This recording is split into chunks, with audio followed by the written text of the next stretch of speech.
꽃에는 꽃말이 있습니다. 그래서 꽃을 상징하는 그 말에 따라서 국화는 장례식장 때 꼭 쓰고요. 어버이날 때는 카네이션을 쓰고요. 이런 성탄절일 때는 포인세티아라는 꽃을 사용하고, 또 사랑하는 사람에게는 장미를 선물로 주고, 또 부활절에는 백합을 이렇게 꽂아서 기념하기도 합니다. 왜냐하면 그 각각의 꽃에 말이 있기 때문에 그렇습니다.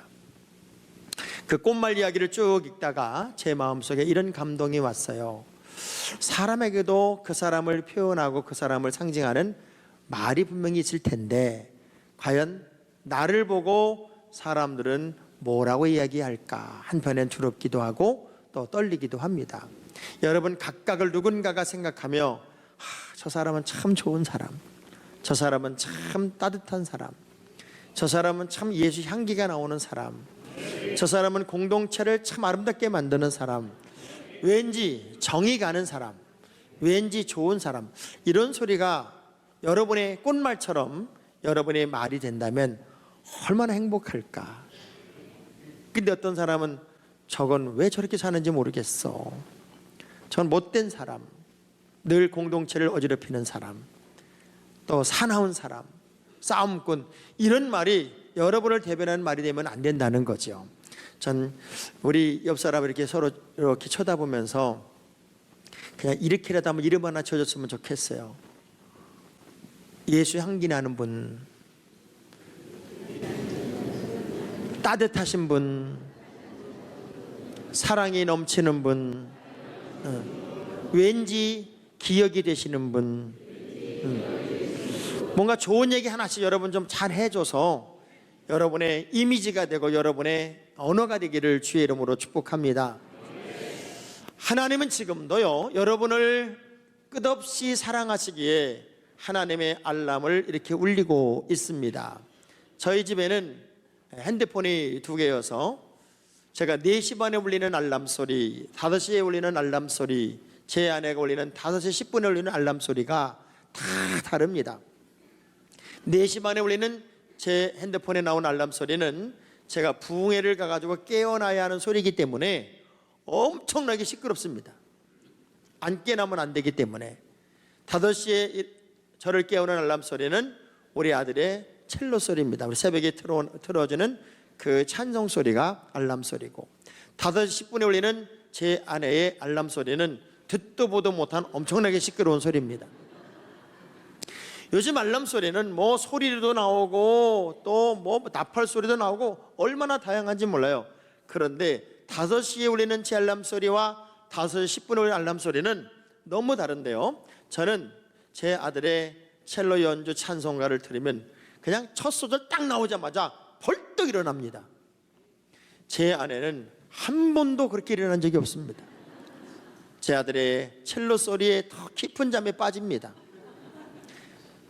제가 모든 준비를 끝내면 그제서야 제 아내의 알람 소리가 울려 퍼지는데, 그 알람 소리는 되게 시끄럽고 되게 빨리 안 끄면 안 될 것 같은 알람 소리입니다. 왜 그러냐면 제가 내일 부흥회를 가기 때문에 혼자 일어나야 돼서 그 알람 소리가 강하지 않으면 안 되는 소리예요. 어떤 소리가 됐든지 간에 알람 소리가 울린다는 것은 일어나라는 소리입니다. 일어나라, 깨어나라는 소리입니다. 만일 이 소리를 듣고도 일어나지 않으면 우리는 새벽 예배를 빠지는 게 될 것이고, 또 직장을 지각하게 될 것이고, 학교를 늦을 수도 있을 겁니다.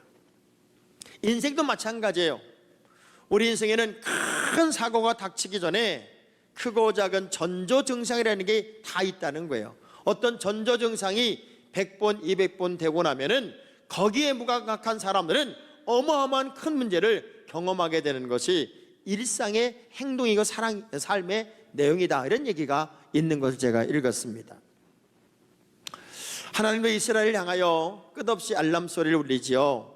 그들이 깨닫고 제자리를 찾으면 용서하시고 하늘의 문을 열어주시고, 끝없는 알람 소리가 들림에도 불구하고 귀를 닫아버리고 오히려 불평하고 저항하면 하나님의 진노가 늘 있었습니다. 어쩌면 오늘 우리 시대가 하나님의 알람 소리가 끝없이 떨어지고 있고 들리고 있음에도 불구하고 귀를 막고 감각을 마비시키고 나는 아닐 거라고 생각하고 살고 있는 그런 때인지도 모르겠습니다. 잠언서 1장 24절에 말씀을 보니까 그런 시대를 고발하는 말씀이 이렇게 되어 있어요. 시작. 내가 불렀으나 너희가 듣기 싫어하였고 내가 손을 폈으나 돌아보는 자가 없었다. 하나님이 끝없이 불러도 듣기 싫어하고 하나님이 손을 펼쳤어도 돌아보지를 않는, 감각이 마비되어 버렸고 알람 소리에 귀를 닫아버린 어쩜 오늘 우리 시대의 모습과 잠언의 말씀이 별반 다르지 않겠다 하는 생각이 들고요. 이사야 선지자는 그때 당시에 이스라엘 백성들이 얼마나 감각적으로 무뎌지고 그리고 알람 소리에 민감하지 못했는지를 이렇게 표현했습니다. 이사야 1장 3절의 말씀을 보니까 소는 그 임자를 알고 나귀는 그 주인의 구유를 알건만은 이스라엘은 알지 못하고 나의 백성은 깨닫지도 못한다는 거예요. 아무리 깨우려고 해도 깨어나지 않는다는 거죠. 오늘 본문의 말씀은 이 사건을 기준해서 베드로가 하나님의 알람 소리를 듣고 자기가 무엇이 잘못된지를 느끼며 눈물을 쏟는 장면입니다. 예수님과 제자들의 대화가 있었을 때 이런 얘기를 합니다. 이 중에는 이제 다 너희들이 나를 떠나가게 될 것이고 나를 또 배신할 자도 있을 거다. 그때 베드로가 말하죠. 다 주님을 떠난다고 해도 저는 절대 떠나지 않습니다. 다 주님을 부인하고 다 주님을 배반한다고 해도 저는 절대로 배반하지 않아요. 얼마나 강하게 얼마나 자신만만하게 이야기를 하는지 그 얘기를 듣던 우리 예수님이 이렇게 그에게 얘기를 합니다. 너는 닭이 2번 울기 전에 나를 3번이나 부인할 거야. 천만에요. 그럴 수 없습니다. 모든 사람이 다 그렇게 한다 할지라도 나는 아니라고요. 그야말로 자신만만했던 베드로. 제가 목회를 31년 하면서 경험했던 많은 사건들 중에 이 사건을 저는 잊을 수가 없어요. 저를 너무나 좋아했던 분이 한 분 계세요. 그냥 좋아한 게 아니라 목사님 설교는 대한민국 목사 중에 제일 잘하는 설교였고 주일날 목사님 한번 만나는 건 너무 행복한 것이었고 성안교에서 예배드리는 것은 더 이상의 만족이 없는 분이 있었어요. 그날도 오늘 같은 당회의 날이었고 예배를 드려 나가면서 저랑 같이 내려가다 만났는데 얼마나 저를 반가워하는지 손을 잡고 막 흔들어대는데 끌어안지만 않았지. 자기가 할 수 있는 사랑의 표현을 다 하고 예배를 드리고 나오는데 그분의 얼굴이 확 변했어요. 왜 변했나 봤더니 자기를 권사로 추천 안 했다고. 왜 내가 권사 추천이 안 됐는지 너무나도 속상하다고 오늘부터 교회를 안 나오겠다고. 그리고 지금까지 안 나와요. 때론 이런 분들이 있지요. 귀한 직분을 좀 맡아주세요. 아직 준비가 되지 않았습니다. 제가 더 많이 준비되고 사명 감당해야 되겠죠. 1년만 참아주시면 제가 정말 제자리 찾고 제대로 하고 하나님께 쓰임 받겠습니다. 이런 분도 있는가 하면 마치 그것을 감투라고 생각하고 자신의 감정을 표현하는 분도 있어요. 베드로가 그런 스타일이었죠. 다 떠나가도 다 부인해도 나는 아닐 거라고, 나는 저 사람들과 근본이 다를 거라고 이야기했어요. 그런데 예수님을 3번 부인하고 닭이 2번의 우는 소리를 들어요. 그 순간 가슴이 찔려요. 마음이 아파요. 하나님의 알람 소리에 딱 느낌이 오는 순간 그는 통곡하기 시작합니다. 내가 왜 그랬을까? 그러지 말았어야만 했는데 아마 그런 느낌으로 그렇게 울었을지도 몰라요. 우리가 하나님의 알람 소리가 지금도 여러분에게 끝없이 들립니다. 때로는 사람을 통해, 때로는 가정을 통해, 때로는 자녀를 통해, 때로는 음성을 통해, 때로는 재물을 통해, 때로는 질병을 통해 끝없는 주의 음성이 들릴 거예요. 그런데 그 음성에 민감하게 반응할 수 있다면 희망이 있습니다. 내일이 있습니다. 제가 어린 시절에 뭐 얼마 되지 않았죠. 우리는 카메라 사진을 찍으면 반드시 무엇이 있어야만 사진을 찍었어요? 필름이 있었어요. 필름이 24방짜리가 있었고 32방짜리가 있었어요. 그때 이 쫙 돌려가지고 한 방 찍을 때마다 착 하고 돌아가고 착 하고 돌아갈 때 그 한 장 사진을 찍는 게 필름값이 다 돈이니까 얼마나 아까운지 한 장을 찍을 때마다 그렇게 신중하게 찍어요. 똑바로 쓰세요. 고개를 드세요. 눈을 뜨세요. 뭐 고개를 바로 세우세요. 한 번 사진 찍을 때 그렇게 신중하게 찍었어요. 요즘은 막 찍어버려요. 막 찍어서 한 장 건지면 돼요. 언제부턴가 우리가 신중함이 사라져서 신중함.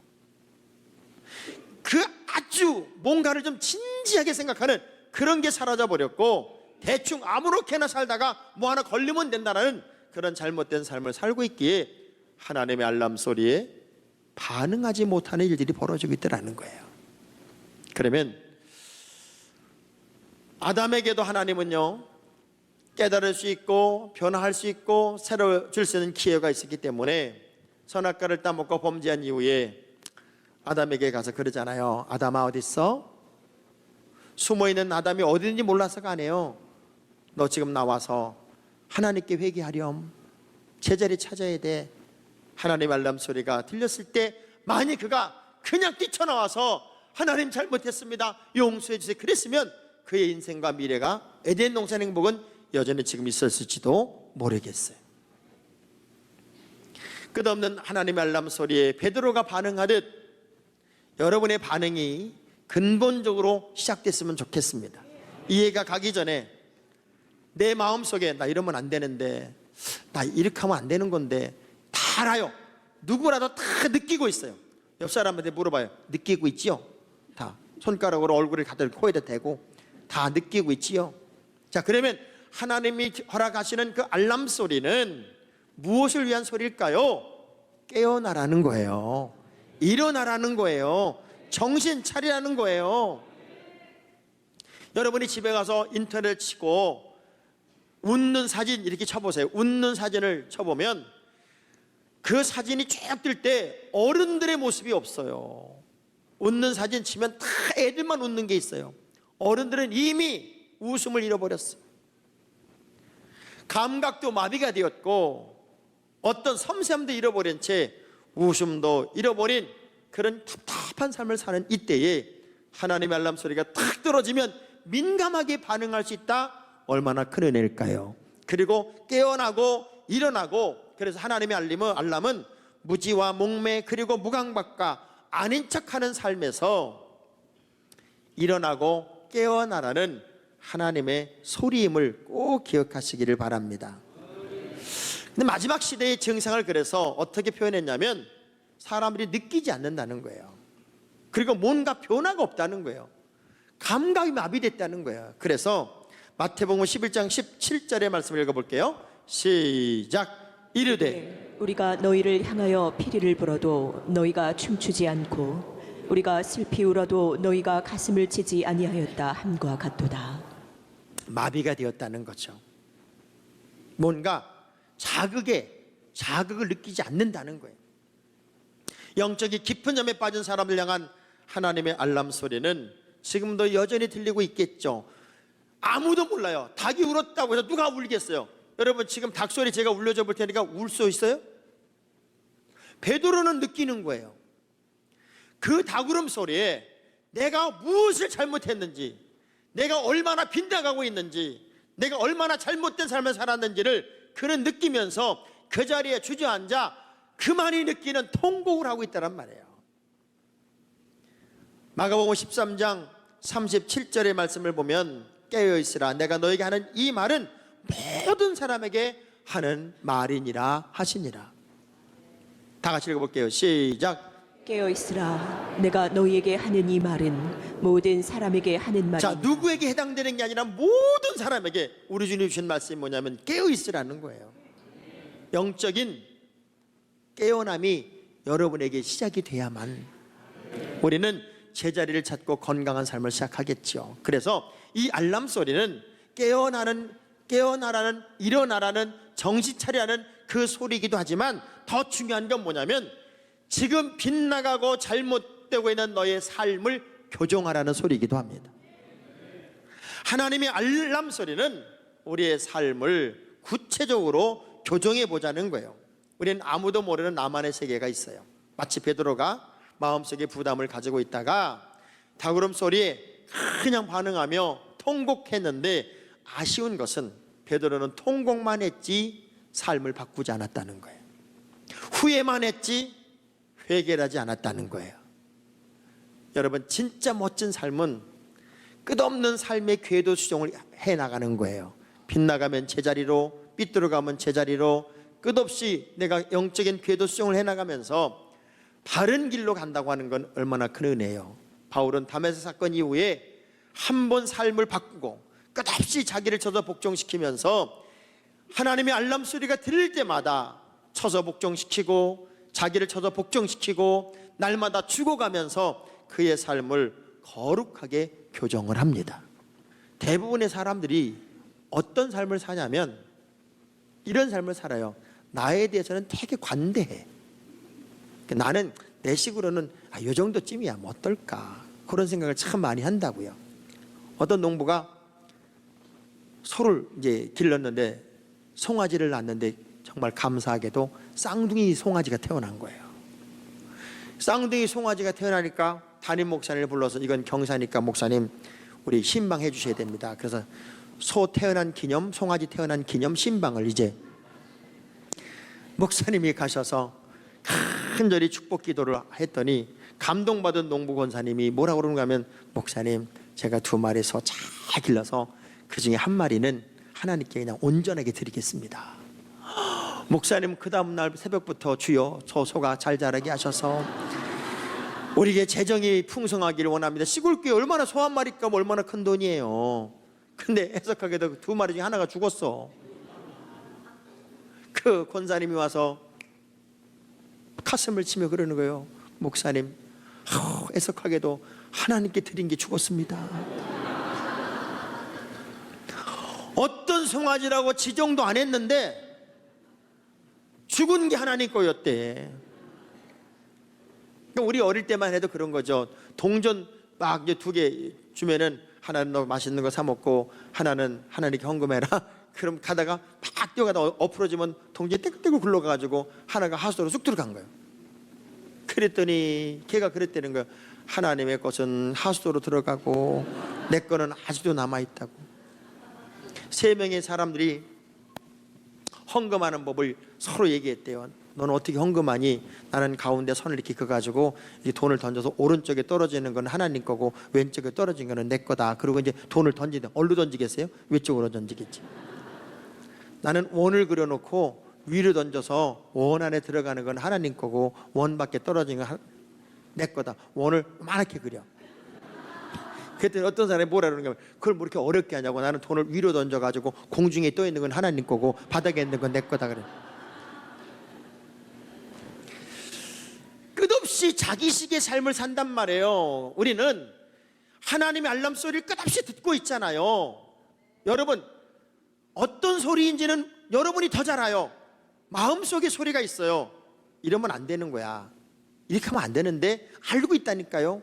그럴 때 빨리 여러분의 삶을 교정하셔야 되는데, 에베소 5장 8절은 그래서 이렇게 말합니다. 너희가 전에는 어두움이더니 이제는 주 안에서 빛의 자녀다. 그러니까 빛의 자녀처럼 행해야 된다. 시편 39편 4절의 말씀 읽어볼게요. 시편 39편 4절입니다. 시작. 여호와여, 나의 종말과 연한이 언제까지인지 알게 하사 내가 나의 연약함을 알게 하소서. 우리는 제한적인 삶을 살아요. 언제가 내 인생이 끝일지 몰라요. 지금 변화되고 지금 새로워지지 않으면 무한정 기회가 있다고 착각하지 마세요. 우리 하나님은 어떤 하나님? 바꾸시는 하나님, 고치시는 하나님, 새롭게 하신 하나님. 시편 107편 33절의 말씀 보니까 여호와께서는 강이 변하여 광야가 되게 하시며 샘이 변하여 마른 땅이 되게 하실 만큼 바꾸시고 고치시고 새롭게 하시는 분이 내 하나님이시더라는 거죠. 여러분, 시골에 가면 오리들을 집집마다 한두 마리씩 길러요. 근데 오리들은 아침이 되면 오리 그 문을 열어놓으면 뒤뚱뒤뚱 해가지고 어디로 가요? 물가로 다 간다고요.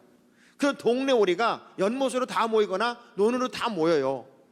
2마리씩 3마리씩 있는 오리들이 한 장소에 다 모이면 주인이 무슨 수로 찾냐고요, 그걸. 근데 너무 신기한 건 저녁이 되면 지네가 알아서 다 찾아와. 오리들이요, 자기 집을 다 알아. 오리들도 자기 집을 아는데 여러분은 왜 자기 집을 몰라요? 왜 자기 자리를 모르냐고요? 우리 옆 사람 하이파이브 하면서 오리보다는 좀 나아집시다. 오리보다는. 하나님의 알람 소리는요, 일어나서 멍청하게 주저앉아서 또 잠을 자라는 게 아니라 일어났으면 삶의 모양을 바꿨으면 이제 새로운 날을 시작하라는 사인이에요. 아멘. 옛날에 모든 여자들은 빨래를 어디서 했어요? 빨래터에서 했어요. 그죠? 우물가나 빨래터 빨래를 했는데 얼마나 시집살이가 힘들어요. 그러니까 빨래를 얼마나 비벼서 할 수 있어요. 그런데 내가 빨래하러 가지고 나온 옷들이 시아버지 거, 시어머니 거, 시누이 거 이런 걸 다 가지고 오니까 빨래를 어떻게 하는 줄 알아요? 시아버지 거 그냥 푹푹 삶아가지고 방맹이질을 있는 대로 합니다. 있는 대로. 그러면서 스트레스를 푸는 거야. 시어머니 거는요, 뒤꿈치를 질겅질겅 밟아 그냥. 시누이 빨래는 두 손으로도 그냥 이 방맹이를 시아버지 건 한 손으로 했는데 시누이 건 얼마나 미운지 두 손 잡고 두 손으로 두들겨, 두 손으로. 그래서 그런 시집살이 스트레스를 다 풀어요. 남편 거는 그냥 막 비벼서, 그래도 사랑스럽게 비벼서 빨고, 애들 거는요 슬슬 흔들어 빨아 그냥. 그래서 모든 스트레스가 어디서 다 풀렸냐면은 개울가에서 우물가에 다 풀렸어. 그래서 여자들이 늘 집에 들어오면 또다시 기쁨으로 일을 하고. 근데 요즘은 빨래를 전부 다 세탁기가 해주니까 다 스트레스를 교회 와서 풀어. 교회 와서 싸우고, 교회 와서 소리 지르고, 교회 와서 오라니 그러니 따지고. 제가 좀 싸나운 여자들은 집집마다 가서 세탁기를 다 갖다 버리려고 그래요. 아주 그냥. 뭔가 여러분이 하나님의 알람 소리를 들었으면 공동체에 시끄러운 소리가 났다, 아니면은 가정에 시끄러운 소리가 났다, 아이들이 문제가 됐다, 또는 사업이 좀 어렵다, 이런 모든 게 하나님의 전조 증상이고 하나님의 알람 소리라고 생각을 하면 내가 삶을 교정하고 정신 차려 깨어나고 이제는 하나님이 기뻐하는 모습으로 새롭게 살아야 되겠구나, 이런 도전이 여러분에게 있어야 돼요. 새로운 가슴으로 하나님의 알람 소리에 귀를 기울이면서 이젠 깨어나고 삶을 교정하고 이제 새 시작을 여러분이 할 수 있는 출발점에 서 있기를 주의 이름으로 축복합니다. 아무리 힘들고 어려워도, 아무리 지치고 아파도 우리는 바라볼 때가 있어요. 우리는 쳐다볼 때가 있어요. 우리는 붙잡을 때가 있어요. 우리는 따라갈 곳이 있어요. 살아가는 모든 과정에 때론 아프고 힘들고 어려워도 주님의 알람 소리에 귀 기울이면서 우리의 장래, 내일 미래를 활짝 여는 믿음의 명품 인생들이 되기를 축복합니다.